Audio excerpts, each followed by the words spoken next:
My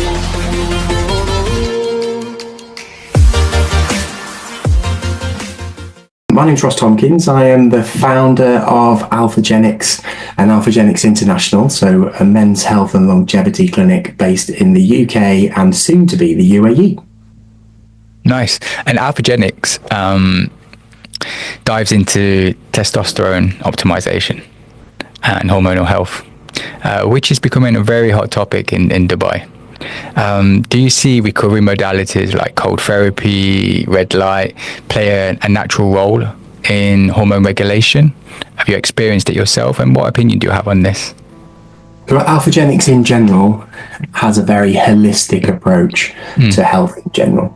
I think anyone that says, we've got the answer to, the answer to life and it's this, I'm always a bit skeptical of. So anyone that just sells hormones and tells you that's the answer, I would run away. We're just as likely to tell a man to go away and actually try and fix it naturally as we are to give someone medication. So, from a treatment perspective, we have this very holistic approach, whether they become a client of ours or whether they don't. And the reason I say that is there are so many areas to health that we need to be aware of. So red light, cold exposure, peptide therapy, meditation, yoga, breath work. There are so many things out there that can improve someone's health. And I see what you do as fitting sort of neatly into that, a tool in a toolbox, if you like. Okay. And how important is tracking baseline hormonal levels, testosterone in particular? Super important. And unless you know what you're working with, how do you know if it's improved? So, I would love to see a future where men are tracking and know what their baselines are of not just hormones, but all of their markers from a young age, because we know that testosterone, for instance, if we use that as an example, we know it's halved in the last 50 years in general. So our grandparents had higher testosterone than us. However, we also know that no two people on the planet look the same on the outside or act the same on the inside. So you could have two identical twins, they look the same, they have the same level of testosterone, but one of them might be super depressed with low energy, low libido, and not showing up as their best self. The other person might be more sensitive to androgens, and they actually could be operating perfectly fine at that level. Now, the reason that's important, going back to your question, is unless you know what the baseline level is and what you feel like, how can you track, how can you tweak it? So yeah, I would love to see a future where people are tracking all of these things, hormones, vitamins, everything else in between from an early age, so they can actually see when they're starting to decline in comparison to how they feel. Understood. And I would assume this is something that could be done via the family doctor, or is it something that they perhaps wouldn't pick up as much as perhaps you would do? I would love to say your family physician, your family doctor would be able to do this, but unfortunately they can't. They don't have the time or the inclination, I don't think.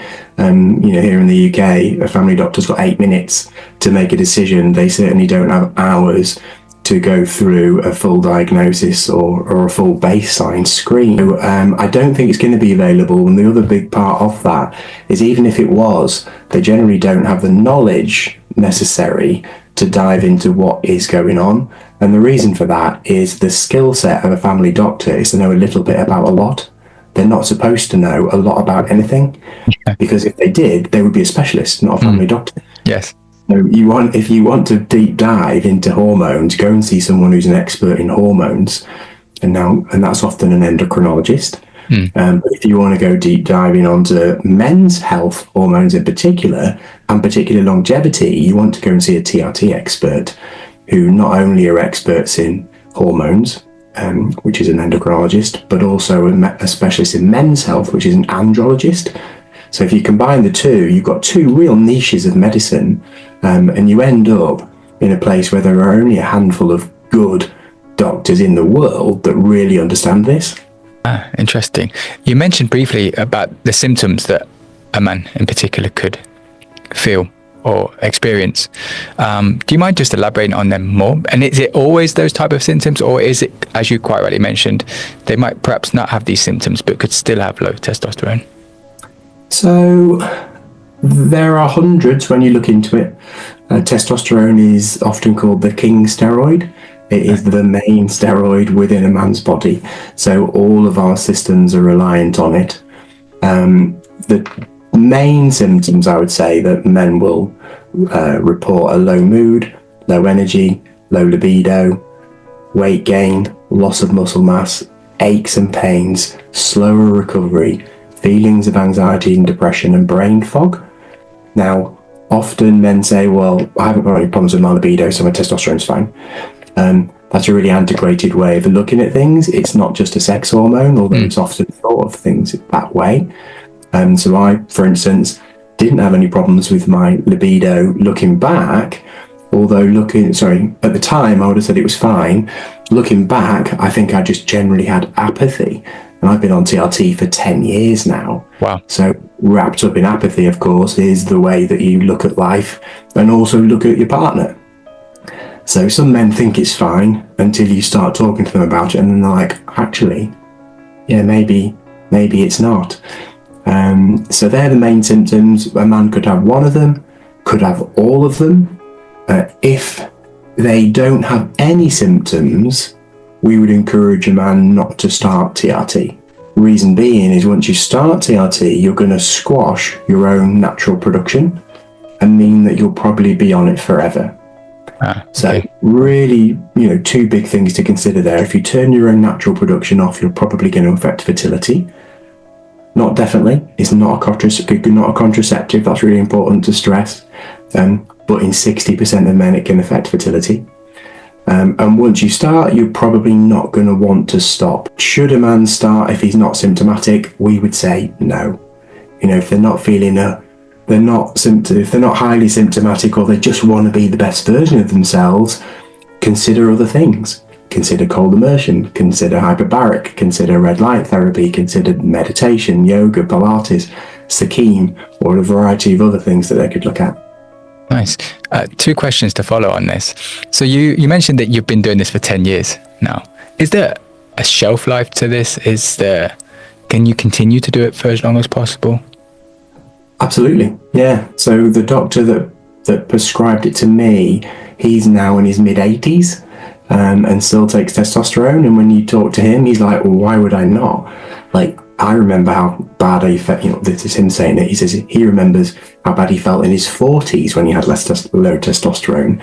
He doesn't want to feel low testosterone in his 80s because it's bound to be worse. So most men, when they start, will take it for the rest of their life. And does that become the part where you briefly mentioned about addiction, maybe? It's not addictive in the slightest. You can stop whenever you like. The caveat to that are, if you are symptomatic and you feel the benefit of TRT, you're not going to want to stop, because you're going to look back and go, I never want to go back to feeling like I did. Yes. I never want to be sitting on the end of the bed in the morning willing myself to get up and attack the day. I never want to be the person that has a short temper with my family. They want to be the best version of themselves, the best husband, the best father, the best businessman. Why would they go back? We do know that 1 in 5, so 20% of 15 to 39-year-old men have low testosterone. 15? Oh. 15. And we think that's because of the amount of endocrine disrupting chemicals that we're being surrounded with in the world. So, leaching out of plastic bottles, in our food from the toxins that plants might be sprayed with, or the hormones that animals might be injected with, in the sun creams that we use, or the shampoos and all these things. So there's endocrine disrupting chemicals everywhere, and they've been here for a long time. So younger and younger men have low T. So hopefully they were prescribed appropriately. The other part to your question, I do think that younger men are feeling a pressure to look a certain way. I think none of us are probably, or we're all familiar with younger women having to look, or thinking they're supposed to look a certain way, feeling pressure. I think younger men are feeling that as well, because you've got social media now, and you've got a lot of people, you know, who are like totally jacked, shredded all the time, and young kids thinking, flipping it, that's what a male physique is supposed to look like. So they're turning to SARMs and steroids at a younger age to get them in that shape, when in reality that superhero physique is, you know, a lot to do with genetics and a lot to do with discipline. Although, yes, of course, there are quicker ways you can get there. Do you feel that there is a place for red light, ice baths, and other modalities that perhaps are not so researched, but men in particular are sharing stories that this is increasing their testosterone, and they are tracking this via their biomarkers? I think the type of men who are using this are probably doing a lot of the things that are going to increase their testosterone. They probably eat a super clean diet, they're probably lifting weights, exercising frequently. So is it causality or is it correlation? I don't know. Am I, you know, going to stand here and say they definitely don't help? No, that would be foolish, because maybe we haven't just tracked it or studied it for long enough. However, I would say I haven't seen enough compelling data to say I can absolutely emphatically say the opposite, which is they do increase your testosterone. I haven't seen enough to say that it does. I have seen some studies that have said it, you know, ice baths will increase your testosterone by 4,000%. Now, I think Andrew Huberman famously said that a while ago. If that was the case, you know, all men would be running around with testosterone of thousands and thousands and thousands. It would be ridiculous. And also, you know, we wouldn't need hormone replacement therapy, and Andrew Huberman wouldn't be on TRT like he is. He would just be sitting in an ice bath. I think the missing piece of that, and most of the studies that I've seen, any increase in hormones was transient. So yes, it might have increased for, and actually the studies that I've seen don't go into the exact amount of time. Maybe it's 5 seconds, maybe it's 2 minutes, but that isn't enough to give lasting benefit to a gentleman. Whether he has low testosterone or whether he has normal testosterone, that doesn't change anything long term. Okay. And so, but you see a place for these, as you quite rightly said, that these men may in particular be utilizing these all at once. Typical biohackers are those that will try many different things at one time and perhaps cannot tell you what is working and what's not out of all the things that they're trying. But you see that these could work in synergy. You see that it's beneficial that, as you quite rightly said at the beginning of this call, having these different modalities available to you is only going to benefit you, you would assume. Oh, definitely. I mean, I'm a physiotherapist, we said off air, and there is a big movement nowadays to say that the only type of physiotherapy that has any substantive research behind it is to give exercises. Anything that involves massage, mobilization, acupuncture does not work. The research says it doesn't work. Anecdotally, these things have been used for thousands and thousands of years, you know, as has cold exposure and the likes as well. So who are we to say it doesn't work when there's thousands of years of people saying it does? Maybe we're just not looking at the right piece of evidence yet. And I think it could well be the same with these types of things as well. So if it helps, I say go for it. You know, whether that's meditation, whether it's hyperbaric, whether it's red light, if it makes you feel better, do it. Of course, I agree on that one. And I didn't quite complete a question earlier. In regards to testing, could you share how one would go about that and a resource that perhaps they could go and explore themselves? And to add to that question, how regular should one test? So we have mandatory testing every 3 months. It's really important that you understand what's going on inside. I have seen some gentlemen who have started on treatment and then not tested for 12, 18 months, and they come to us and wonder why they feel bad. And it's because they've just been increasing their dose as they didn't feel very well, and actually they had then a hormone imbalance. So I think it's important to test frequently so that you can tweak things. Okay.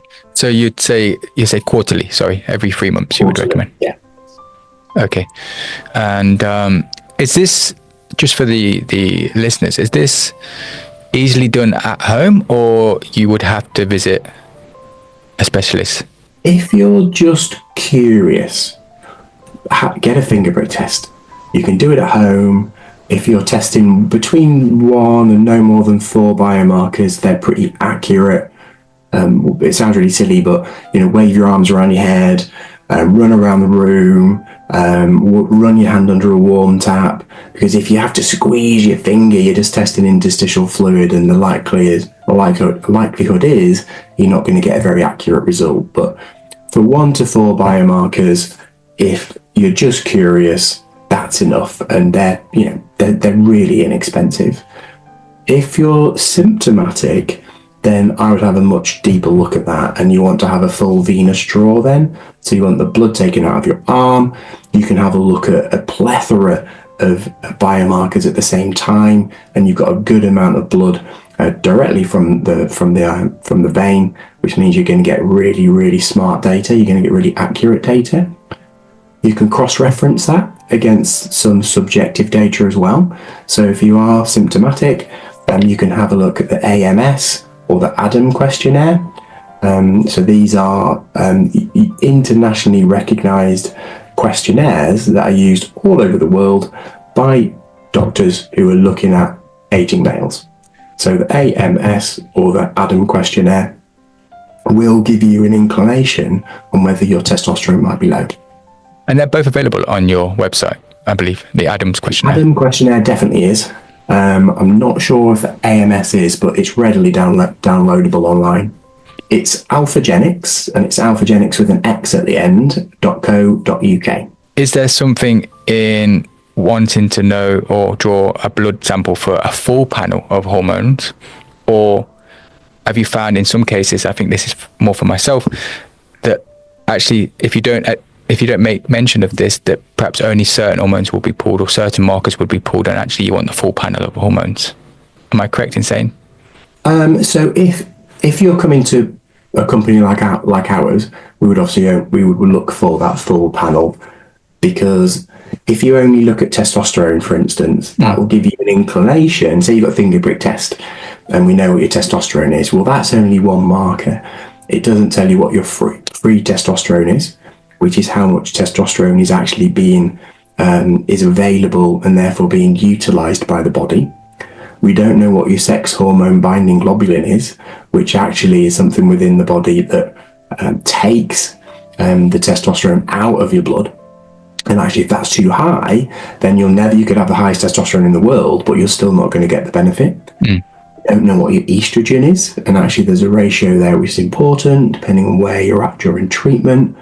We don't know what your thyroid's like. You could have the best testosterone in the world, but if you've got a low or underactive thyroid, you're still going to feel terrible. So we want a really, broad picture to make sure that you come out of it as the best version of yourself. And that allows you to make more informed decisions, knowing that you've got the full picture. Absolutely, yeah.